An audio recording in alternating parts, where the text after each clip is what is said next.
सोयरे पिशून समानची घडे, सोयरे पिशून समानची घडे, चित्त पर ओढे उपकारी, तरीच अंगीकार करील नारायण, बडबडतोशी ना येणवीन, तुका म्हणे चित्त झालिया निर्मळ, तुका म्हणे चित्त झालिया निर्मळ, तरीच सकळ केले होय, तरीच अंगीकार करीत नारायण, बडबडतोशी न येणवीन, समचरण सरोजं सांद्र नीलाबुदाभं, जगननीत पाणी मंडन मंडनानं, तरुण तुलसी माला कंदरं कंजनेत्रं, सदैदवलासं विठ्ठलं चिन्तयामि। पांडुरंगा करू, पांडुरंगा करू, प्रथम नमन, पांडुरंगा करू, पांडुरंगा करू, पांडुरंगा करू, प्रथम नमन, पांडुरंगा करू, पांडुरंगा करू, पांडुरंगा करू, प्रथम नमन, पांडुरंगा करू, प्रथम नमन, पांडुरंगा करू, प्रथम करू, प्रथम नमन, पांडुरंगा करू, पांडुरंगा करू, पांडुरंगा करू, प्रथम नमन, दुसरे चरण संततिया, पांडुरंगा करू, प्रथम नमन, दुसरे चरण संततिया, पांडुरंगा करू, प्रथम नमन, दुसरे चरण संततिया, गांजा तुपाराने, गांजा तुपाराने, कथेचा विस्तारू, कथेचा विस्तारू, गांजा तुपाराने, कथेचा विस्तारू, कथेचा विस्तारू, गांजा तुपाराने, गांजा तुपाराने, पांडुरंगा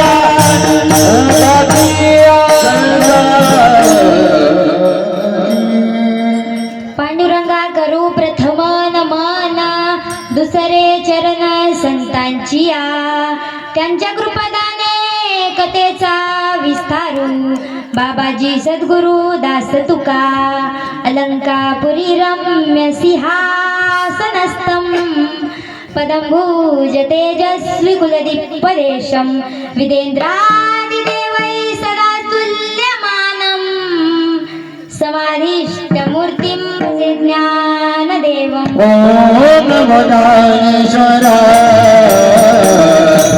ओम नमो ज्ञानेश्वराय, ओम नमो ज्ञानेश्वराय, ओम नमो ज्ञानेश्वराय,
अनुग्रह लादलो पावन झालो चराचरी नागेंद्र हाराय त्रिलोचनाय भस्मांगरागाय महेश्वराय नित्याय शुद्धाय दिगंबराय तस्मै नकाराय नमः शिवाय सच्चिदानंद रूपाय विश्वोत्पत्त्यादि हेतवे तापत्रय विनाशाय श्रीकृष्णाय वयं नमः यं प्रवृजन्तमनुपेतमपेतकृत्यं द्वैपायनो विरहकातराजुआव पुत्रेति तन्मायतया तर्वोऽभिनेदुस् तं सर्वभूतहृदयं मुनिमानतोऽस्मि जयति जगति माया यस्य कायाधवस्ते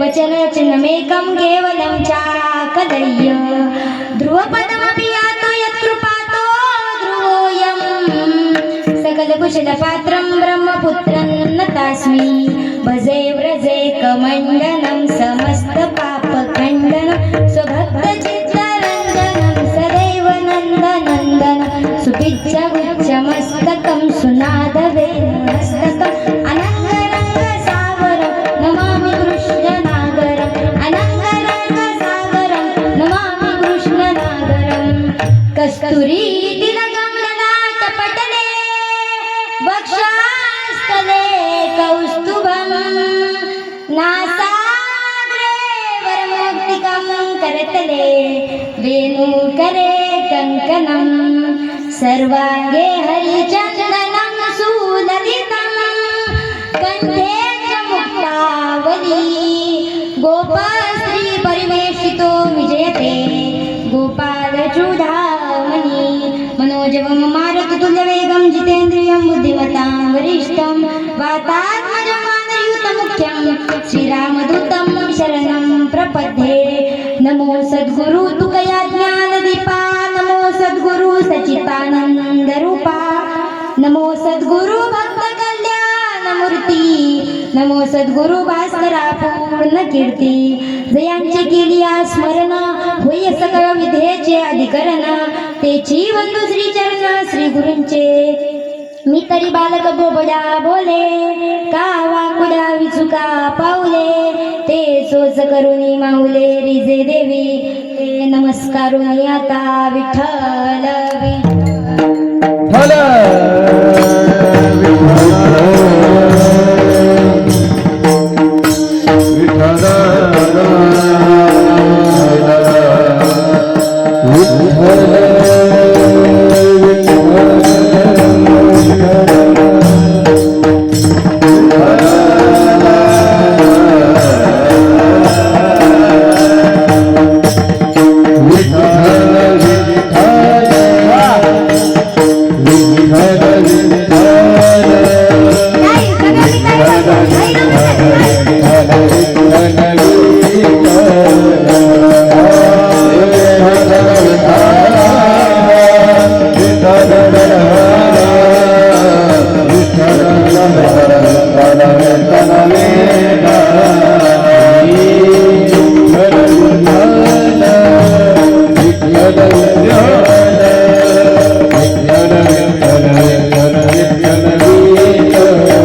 निरवैर भावे सर्वभूता सवे साधन बरवे हेची एक तरी अंगीकार करील नारायण बडबडतोशी न येरवीन.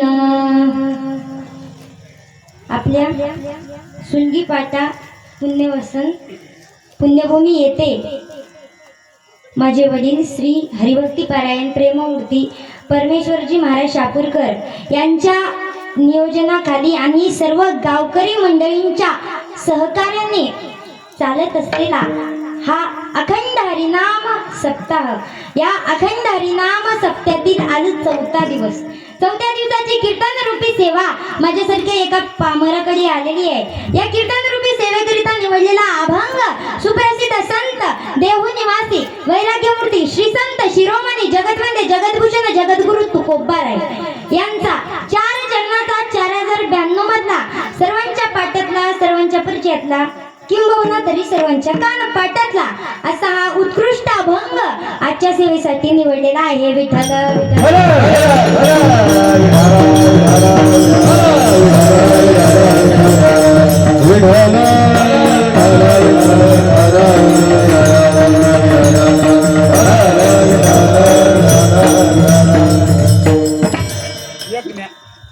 या अभंगामध्ये श्री संत शिरोमणी जगतवंदे जगद्भूषण जगद्गुरु तुकोबाराय साधकाला देवाने आपला अंगीकार करावा यासाठी उपाय सांगतात.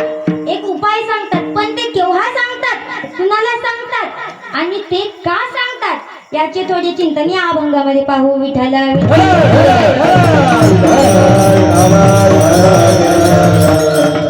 अभंगाकडे जाण्यापूर्वी छोटासा अल्पासा परिहार. ते म्हणजे असं, तुम्हा सर्वांना माहित आहे मी काही मोठी कीर्तनकार नाही. मी उभी राहून बोलावं आणि तुम्ही सर्वजण बसून ऐकावं ही माझी लायकी नाही, पात्रता नाही. तरी सुद्धा आपल्या सर्व गावकऱ्यांचं मन मोठं आहे, अंतःकरण मोठं आहे. माझ्यासारख्या एका छोट्या साधकाला तुम्ही सर्वांनी नारदाची गादी दिली. मी भाग्यवान आहे, देववान आहे, नशीबवान आहे, प्रारब्धवान आहे. मला आज तुम्हा सर्वांचं दर्शन घडालं. तसेच आपल्या मंदिर कमिटीचे अध्यक्ष उपाध्यक्ष सचिव कोषाध्यक्ष भजनी मंडळीचे अध्यक्ष उपाध्यक्ष सचिव गावातील सरपंच उपसरपंच मेंबर सर्व गावातील वयोवृद्ध तपोवृद्ध मंडळी सर्व नवयुवक मंडळ महिला मंडळ पुरुष मंडळ सप्त्यात पंगत देणारी मंडळी पंक्तीत जेवून घरी झोपणारी मंडळी सप्त्याला पट्टी देणारी मंडळी सप्त्याला पट्टी न देणारी मंडळी कीर्तनाला आलेली मंडळी कीर्तन नको र बाबा म्हणून घरी झोपलेली मंडळी कीर्तन ऐकून घरी जाता जाता जुन्या चपल्या सोडून नवीन चपल्या घेऊन जाणारे मंडळी सप्ता परत म्हणणारी मंडळी सप्ता नको काय नको इथे मला किरकिरा उत्तम किरकिरले भेटतात पंढनीय गुंटा सप्ता तू ये मातू आराम तिनाला इंटी करा पण कुणाला बरं वाटेल की मग तेलगूत पण कीर्तन करते मी. हा तुम्ही करा म्हणजे आता तेलगूत करते काय नाही हो जाऊ दे एकदा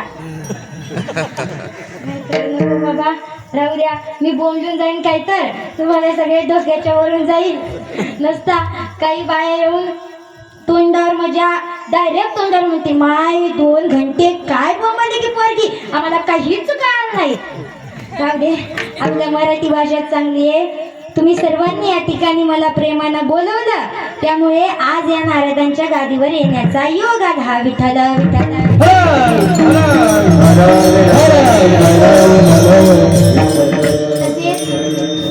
आपल्या सप्त्यात गायनाचार्य असणारे श्री हरिभक्ती पारायण गायनाचार्य भजन सम्राट संगीत विशारद सुभाष महाराज हिंगोलीकर यांची उपस्थिती आहे.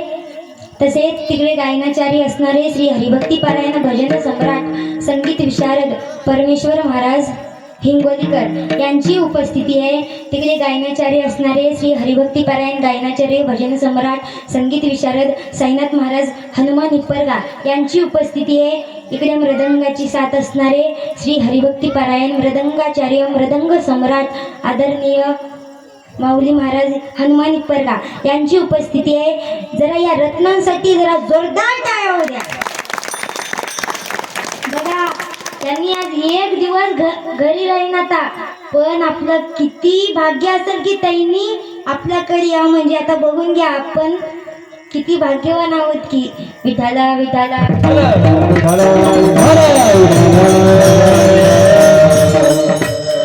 तसेच मला आणि माझ्या बहिणीला ज्यांनी भगवद्गीतेचं ज्ञान देतात, या आपल्या सप्त्याचे ज्ञानेश्वरी पारायण प्रमुख असणारे श्री हरिभक्ती पारायण आदरणीय गुरुवर्य मंगलाताई बिरादर यांची उपस्थिती आहे.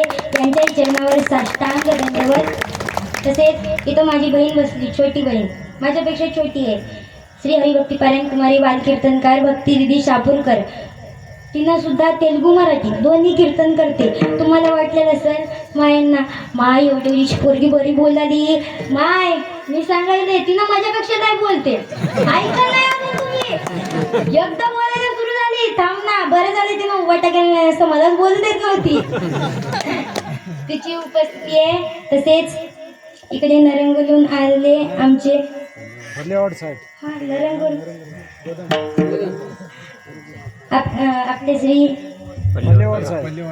आपले श्री आदरणीय पल्लेवार काका यांची उपस्थिती आहे. यांच्याही चरणावर साष्टांग दंडवत. तसेच आमच्या राहण्याची ज्यांनी 7 दिवस सोय केली, ज्यांची आज संध्याकाळी पंगत होती, ते असणारे आपल्याच गावातील आदरणीय शंकर काका पोलीस पाटील. यांचंही खूप गोड स्वभाव आहे. त्यांच्या घरच्या काकू तर आम्हाला काहीच कमी पडू देत नाही. चहा म्हणले की चहा, दूध म्हणले की दूध, जेवण म्हणले की जेवण, रात्री बेरात्री उठून करून द्यायचे त्यांनी. कधी त्यांच्या दोघांसाठी एकदा जोरदार टाळ्या. त्यांचे खूप गोड स्वभाव आहे. त्यांची उपस्थिती आहे. त्यांच्याही चरणावर साष्टांग दंडवत. तसेच सर्व टाळकरी मंडळी असतील, पंचकृषीतून आलेले सर्व भजनी मंडळ, शापूर येथून आलेले सर्व भजनी मंडळ असतील, सर्वांच्याही चरणावरून नारदांच्या गादीवरून साष्टांग दंडवत करते. कारण मला काही सर्वांची नावं पाठ नाहीत, कोणाची नावं माहीत नाहीत. जर कुणाचं नाव घेणं राहून गेलं असेल तर राग मानू नका, नाव घेतलं असं समजा. विठाला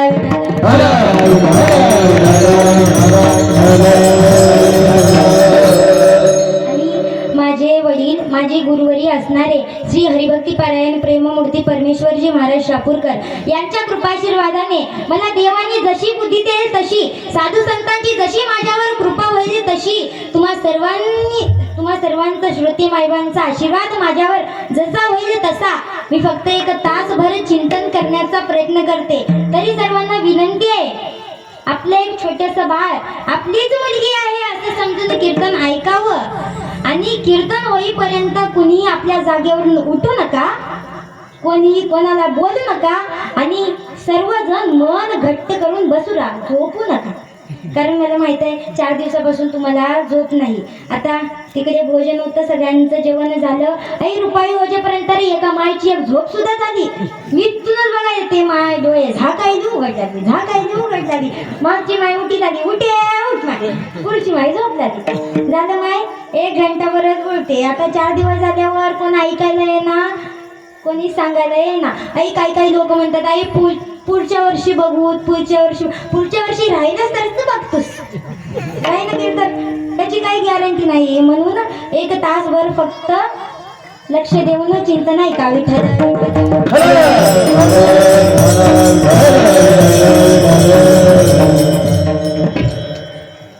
या अभंगामध्ये जगद्गुरु तुकोबार आहे, एक शुद्ध विचार करतात.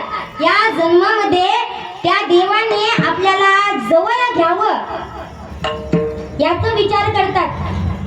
माईबाप देवाने कसं जवळ घ्यावं, आपलं आयुष्य निघून जायला लागलेलं आहे, परमार्थ चालू आहे, पण अजून काही त्या देवाचा पत्ता लागला नाही, अजून तो देव मिळाला नाही, देवाचा पत्ता नाही, देव मिळाला नाही, अजून तो देव आपल्या सोबत बोलायला तयार नाही. खरं सांगावं का, रावणासारख्या एवढ्या पापी माणसाला देव बोलतो, त्याच्यापेक्षा पलीकडे झालो आपण असं वाटतं.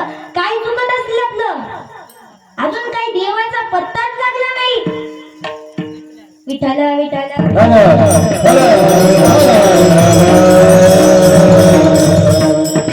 मग या जन्मामध्ये त्या देवाने यासाठी शास्त्र पुराण वेद ग्रंथ संत वाङ्मयाने सांगितलेले आहेत बरं का. 5 साधनं. एक, ज्ञानवंत होऊन बघा देव जवळ घेईल का. जप करून बघा देव जवळ घेईल का. तप करून बघा देव जवळ घेईल का. योग साधना करून बघा देव जवळ घेईल का. संन्यासी होऊन बघा देव जवळ घेईल का. कोणाला आतापर्यंत देवाने जवळ घेतलेलं आहे. अगोदर ज्ञानवंत होऊन बघा. तुम्ही पुराण पाठ करा, वेद पाठ करा, संत वाङ्मय पाठ करा, ज्ञानीवंत व्हा. तुम्हाला देवाने जवळ घेईल का. आपल्याला अंगीकार करेल का. जर एवढं सगळं करूनही जर त्या देवाने आपल्याला जवळ घेत नसेल तर हे सगळं पाळत्या घागरीवर पाणी. आपल्या इथे एवढा मोठा कार्यक्रम आहे, सगळ्यांनी नियोजन केलेलं आहे, गावकरी मंडळींनी, नवयुवक मंडळींनी. एकदा त्या नवयुवक मंडळासाठी खास एकदा जोरदार टाळ्या होऊ द्या.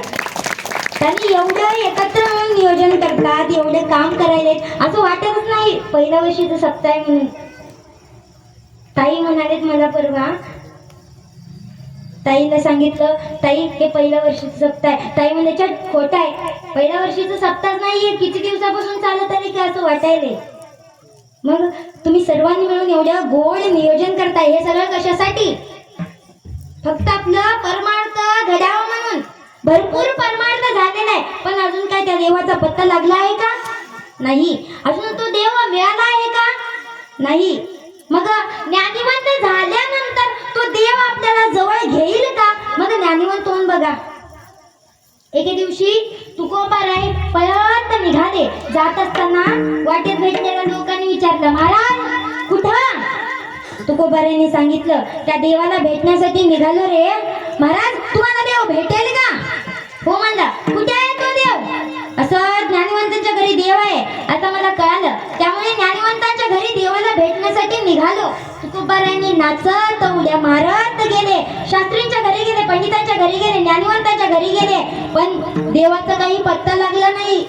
घरात बघितले, दारात बघितले, पण तो देव काही मिळाला नाही. मग तुकोबाराय रडत निघाले. निघाल्याच्या नंतर वाटेत भेटलेल्या लोकांनी विचारलं, महाराज तुम्हाला देव भेटला का.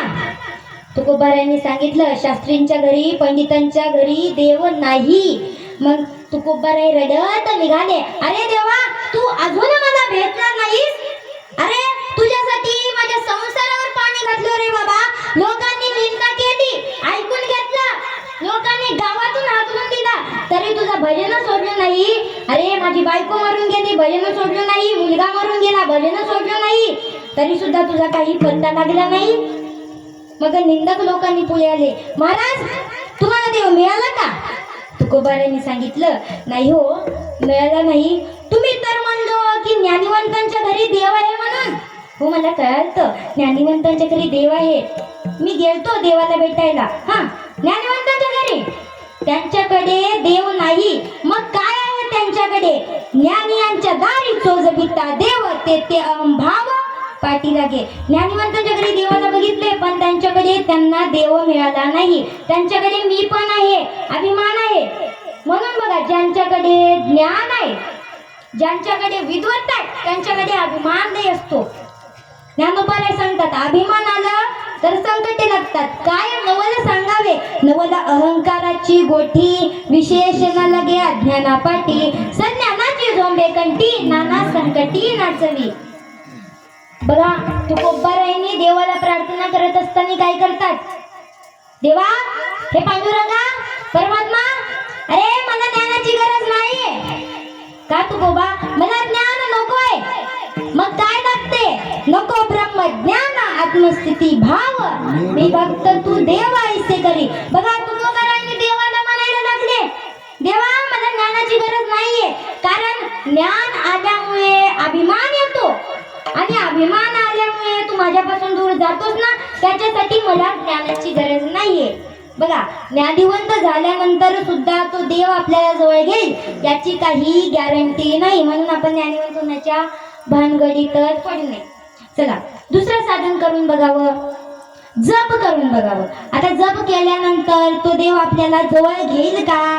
जप केल्यानंतर तो देव आपल्याला भेटेल का. जपी माणसाला आतापर्यंत देवाने जवळ घेतलेला आहे का, त्याच्यासाठी एक दृष्टांत सांगते, सर्वांनी लक्ष देऊन ऐका. विठ्ठल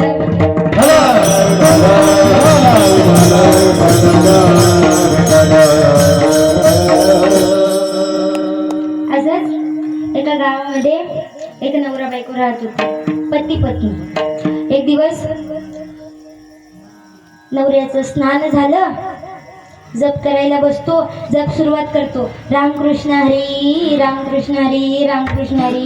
डोळे उघडलालय मिटलालय, उघडलालय मिटलालय, रामकृष्ण हरी रामकृष्ण हरी. बायको म्हणली, मला पाण्याला चालले, चुलीवर दूध आहे, बघत राहा थोडस.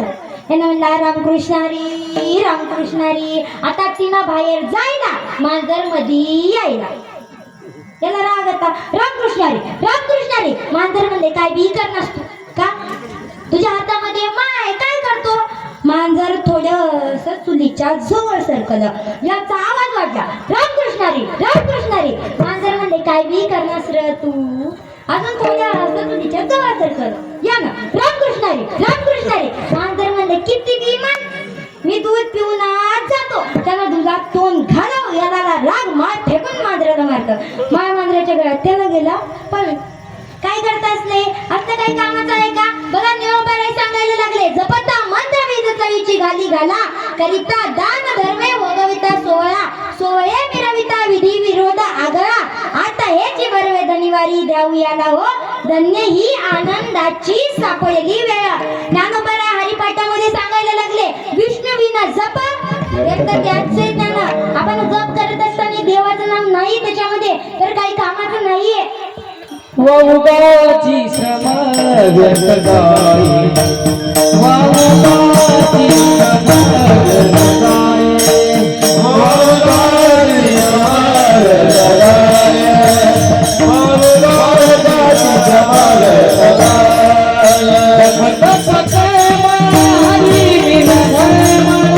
वाऊगाची श्रम व्यर्थ जाई, वाऊगाची श्रम व्यर्थ जाई.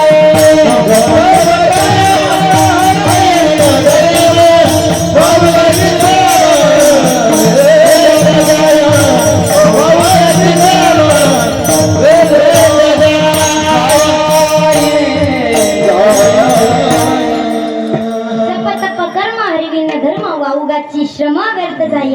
आपण जप करत असताना देवाचं नाव घ्यायचं, कधीही देवाचं नाव घ्यायचं. एक लक्षात ठेवून घ्या, माय आपण भाकरी करत असताना किंवा घराचं काम करत असताना देवाचं नाव घेतलं तर काही फरक आहे का, काही बिघडते का, काही बिघडत नाही. बाबा शेतातलं काम करत असताना देवाचं नाव घेतलं तर काही बिघडते का, काही बिघडत नाही.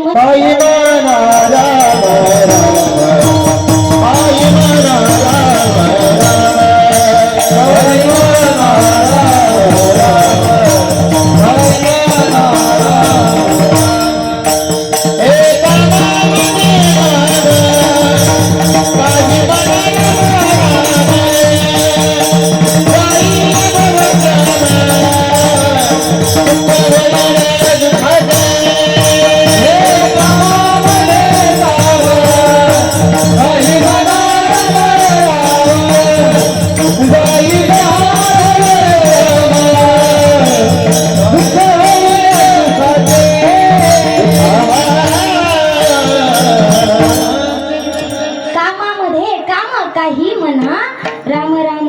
आपण देवाचं नाव घेण्यासाठी कुठं आहोत, आपण काय करायलो याचा काही संबंध नाही. कुठेही आपण देवाचं नाव घेऊ शकतो. मग आता घेता का देवाचं नाव माझ्या पाठीमागे सर्वांनी म्हणायचं, जय श्रीराम. जेवलं नाही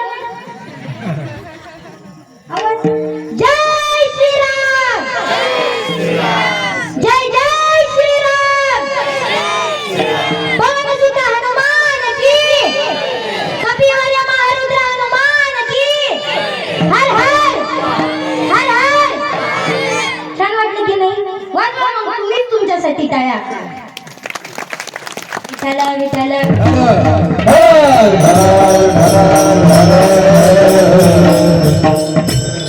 जप करत असताना देवाचं नाव नाही घेतलं तर ते काही जप कामाचं नाही. मग असं जप करूनही देव आपल्याला जवळ घेईल याची काही गॅरंटी नाही. मग तिसरं साधन करून बघावं, तप करून बघावं. पहिलं तर तप आपल्याला होऊ शकते का, करू शकतो का आपण तप? 12 वर्ष अन्न सोडून फक्त फळावर जगणारे लोक आहेत. फक्त देव भेटावं म्हणून एका पायाच्या एका अंगठ्यावर उभं राहणारे लोक आहेत. आताही फक्त देवाची आपल्यावर कृपा व्हावी म्हणून. असंच एका कीर्तनकाराने सांगितलं एकादशी धरा. बरं नसते बाबा एकादशी रोजी जेवायचं नसते, किती खा पण एकादशी धरा. एकानं ऐकला, घरी गेला. घरी गेल्याच्या नंतर बायकोला म्हणला असं कीर्तनकारानं सांगितलं एकादशी धरा. हा म्हणला आता आपण एकादशी धरू, उद्या एकादशी आहे, आता आपणही आतापासून एकादशी धरायची. घरात 4 जण होते. किती बी खा म्हणला पण एकादशी धरा म्हणला. त्यानं दुकानातून 2 किलो साबुदाणा आणला. बायकोला म्हणला कर. तिनं म्हणली एवढं नाही का, आई कर किती बी खाऊ. कीर्तनकाराने सांगितलंय किती बी खा पण एकादशी धरा. रात्री बायकोनं 2 किलो साबुदाणा भिजली. यानं सकाळी उठला, 1 लिटर दूध घेतला, अर्धा लिटर एकटाच पिला. गेला मंदिराकडे दर्शन घ्यायला. दर्शन घेऊन घरी आला. बायकोला विचारते झालंय की भोजन? झाले. सगळं झालेलं होतं. 2 किलो साबुदाणा त्याच्यातला 1.5 किलो एकटाच खाल्ला. बायकोनं म्हणते एवढ्या काय का? नाही, कीर्तनकारानं सांगितलंय किती बी खा पण एकादशी धरा. मला जरी इथं खानापूरला जायचंय, काम आहे थोडंसं, मी जाऊन येतो. पुढच्या एकादशी तर तुला माहित आहे. तिने म्हणते हो मला माहित आहे, चिंता करू नका. त्यानं गेला बाजारामध्ये, 9ला आला, 12 वाजेपर्यंत काम केला. आता 12 वाजले की त्याला कसतरी हो लागली. मित्र भेटले, काय झालं रा? काय नाही बाबा, मी आज एकादशी धरलो पण आता मला कसतरी हो लागले. अरे ते केळं आणि बिडी चलता फिरता 2 डझन केळं खाल्ले. मग 2 वाजता घरी आला. आल्याच्या नंतर घराच्या बाहेरूनच घरी आला. आल्याच्या नंतर घराच्या बाहेरूनच बायकोला विचारते काहीतरी केलीस की? तिला म्हणते केलं. सगळंच केलेलं होतं. बकरीची भाकऱ्या, साबुदाण्याची भाकऱ्या, दुर्डीवर चिप्स, शेंगदाणे, सगळं त्याच्या पुढी ठेवली. सगळ्याला म्हणून केलं, एकटाच एका धनक्यात पार केला. केल्याच्यानंतर मग 4 वाजता गेला मंदिराकडे दर्शन घ्यायला. हरिपाठाचे लोक बसले होते. काय झालं महाराज? काय नाही, मी आज एकादशी धरलो. वा, एकादशी धरलात? खूप चांगली गोष्ट आहे. मग हरिपाठ करून घरी आला. बायकोला विचारते काहीतरी केलीस की? तिला म्हणते केलं ना बाबा, सकाळपासून तुझ्यासाठीच करल, कोणासाठी करतो? आता रात्री अर्धा किलो बगर, 1/2 किलो शेंगदाण्याची कढी एकटाच खाल्ला. रात्री 9ला झोपला, 11:30ला उठला. बायकोने म्हणते काय झालं हो? काय नाही, मला कसं तरी होणार. तिला म्हणते एवढे खाऊन आई मग एकादशी धरलो की? उगाच असते का एकादशी धरणं? आई अजून अर्धा तास आहे, तू काय कर, लाया भिजू. मी काय करतो, घड्याळाचा काटा पुढे काढतो. काय नाही, 12च्या पुढे गेलं की खायचं म्हणला. असं करून करून 11:45ला शेरभर लायाचा सुशीला खाल्ला. बघा आपण एकादशी धरते तर आपल्याला होत नाही, मग देव आपल्याला कसा भेटेल? म्हणून तप आपल्याला होत नाही. विठाला विठाला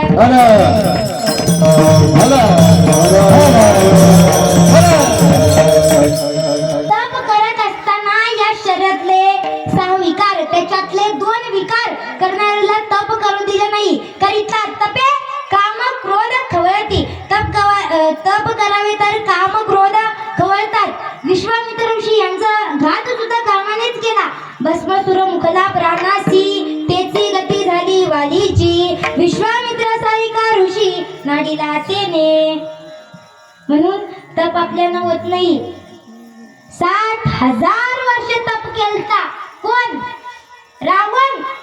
पण काम आणि क्रोध डोक्यावर बसला आणि सगळं मातीमोल झालं.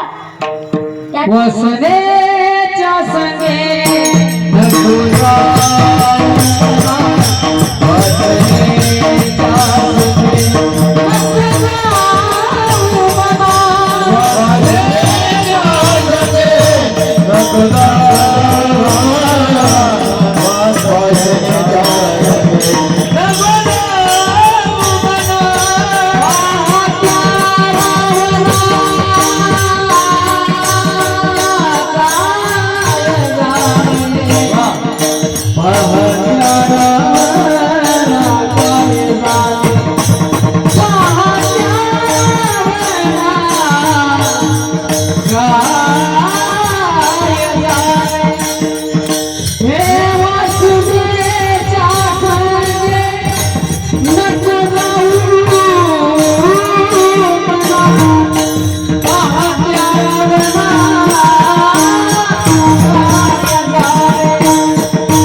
कामाने क्रोध डोक्यावर बसला आणि सगळं मातीमोल झालं.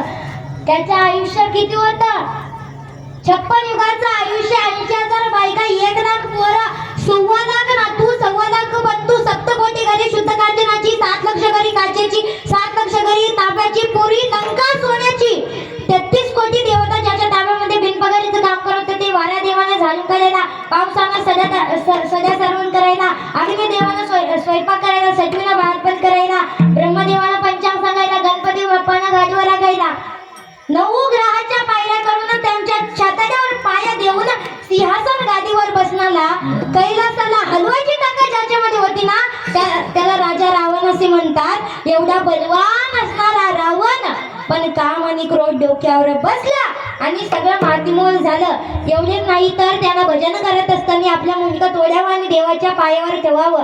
या शरीरामध्ये ज्या नसा राहतात ना, त्या नसा सुद्धा महादेवाचा स्तुती मंत्र म्हणायचं, तांडव महादेव तांडव म्हणायचं. एवढी भक्ती करणारा रावण नवे दररोज पूजा करत असताना 108 फुलं देवाच्या पायावर ठेवणार. एक दिवस देवानी परीक्षा बघितली, एक फुल कमी करून टाकला.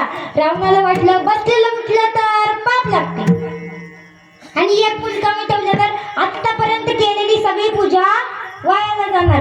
काय करणार हो? रावण एवढा भक्तिवान होता ना, आपलं मुंडकं तोडलं आणि देवाच्या पायावर ठेवलं. एवढा भक्तिवान असणारा रावण पण कामाने क्रोध डोक्यावर बसलं आणि सगळं मातीमोल झालं. तप करुनी तीर्था धन वाढविला विमान, कालशी नलासी वावगा न भजता पांडुरंगा. म्हणून तप करून सुद्धा तो देव आपल्याला जवळ घेईल याची काही गॅरंटी नाही. चला मग यज्ञ करून बघावं. यज्ञ केल्यानंतर तो देव आपल्याला जवळ घेईल का? पहिलं तर यज्ञ आपल्याला होऊ शकते का?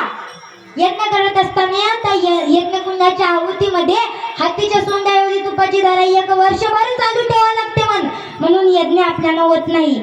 असं म्हणतात 100 यज्ञ झाले तर इंद्राची खुर्ची आपल्याला मिळू शकते, 1000 यज्ञ झाले तर ब्रह्मदेवाची खुर्ची मिळू शकते, पण देव काही मिळू शकत नाही. म्हणून यज्ञ करून सुद्धा तो देव आपल्याला जवळ घेईल याची काही गॅरंटी नाही.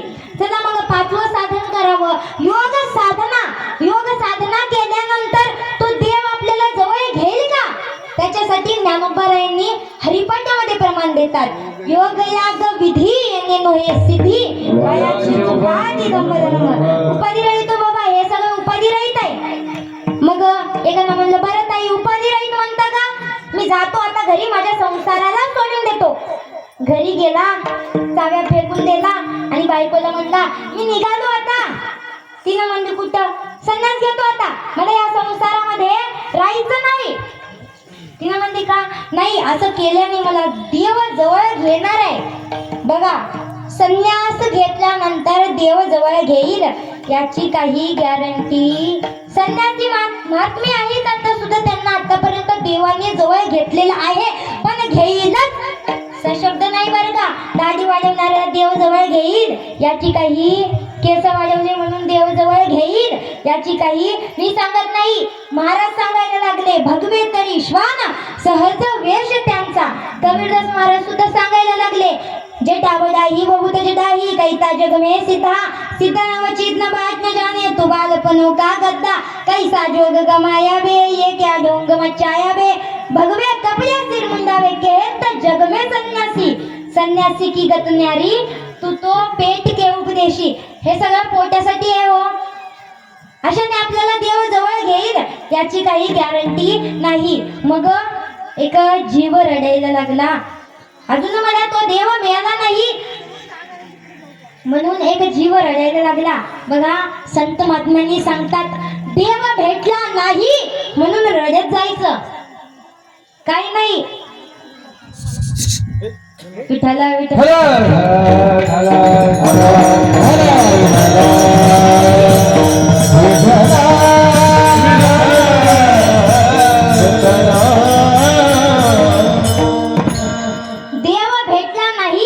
म्हणून रडत जायचं काही नाही. त्या देवाच्या समोर जायचं, त्याच्या पायावर डोकं टेकवायचं आणि देवाला म्हणायचं, अरे देवा पांडुरंगा, अरे आयुष्य निघून गेलं रे, आतापर्यंत तुझ्या दरबारात यायला लागलो पण तुझा काही पत्ता लागला नाही, अजून तू मला मिळाला नाहीस.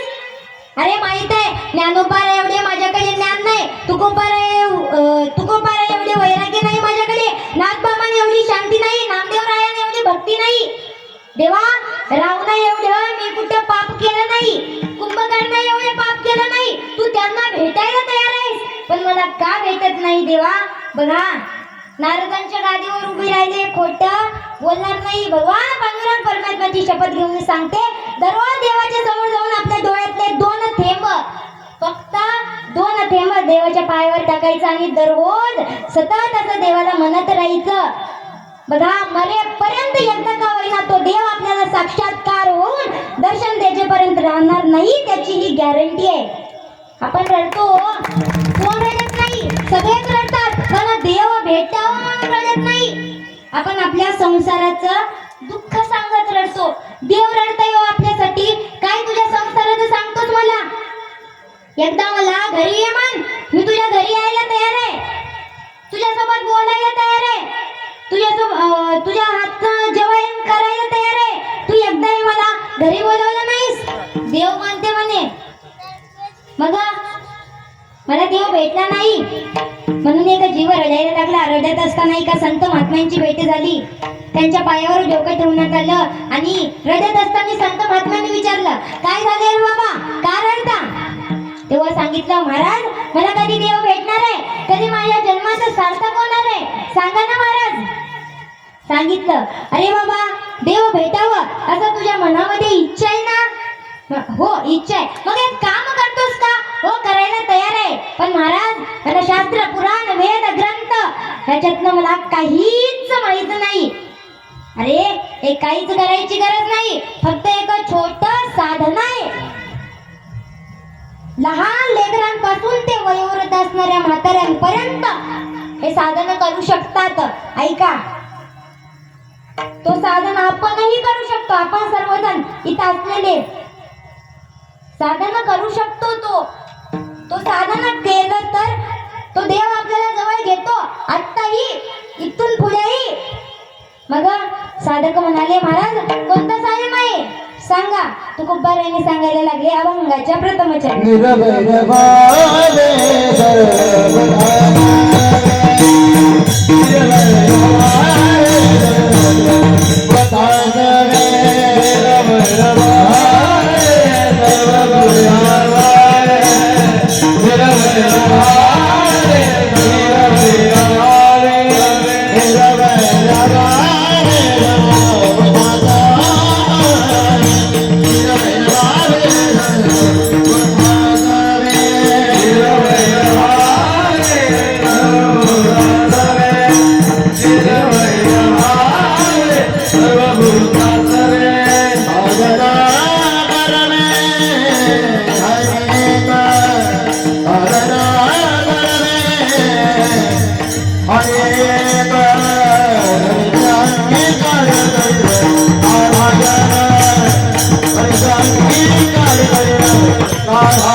निरामय व्हावे सर्व भूता सवे साधना बरवे ह्याची एक. आपल्याला जर या जन्मामध्ये देवाने जवळ घ्यावं असं वाटत असेल ना, तर आपल्याला सर्व भूतांशी निर्भय व्हावे लागते. निर्भयता साधने जमले हेच एक चांगले साधन आहे. निर्भय अवस्था प्राप्त न होता कितीही साधन केली तरी ती व्यर्थ आहे. कारण नाथ महाराज रामायणामध्ये सांगायला लागले, कैकेयीच्या हट्टास्तव श्रीरामाला वनाला जाण्याची वेळ आली तेव्हा सर्व अयोध्या नगरी दुःख सागरात बुडाली. कौशल्या माता आक्रोश करू लागल्या. राजा दशरथ मूर्छित पडलेला पाहून लक्ष्मण संतापले. तेव्हा लक्ष्मणाने श्रीरामाला एक विनंती केली. त्याचे वर्णन अयोध्याकांडाच्या 6व्या अध्यायात आलेले आहे. ऐकोनी कौशल्या करून वचन लक्ष्मण क्षोभला आपण मन हे श्रीराम ऐक माझे वचन वन प्रयाण करू नको परम सुख दशरथासी कौशल्या पावे निज सुखासी जाणे न लागे वनासी ते मज पासी वर्म आहे आज्ञा देई रघुनाथा तरी मी साधेन कार्यार्था ऐकते ही सर्वता तुझ मी आता सांगेन कैकेयीच्या करीन घाता तै परम सुख दशरथा सुखावेल कौशल्या माता आजी रघुनाथा अभिषेक. लक्ष्मण रामाला म्हणायला लागले, दादा मला एक आज्ञा द्या.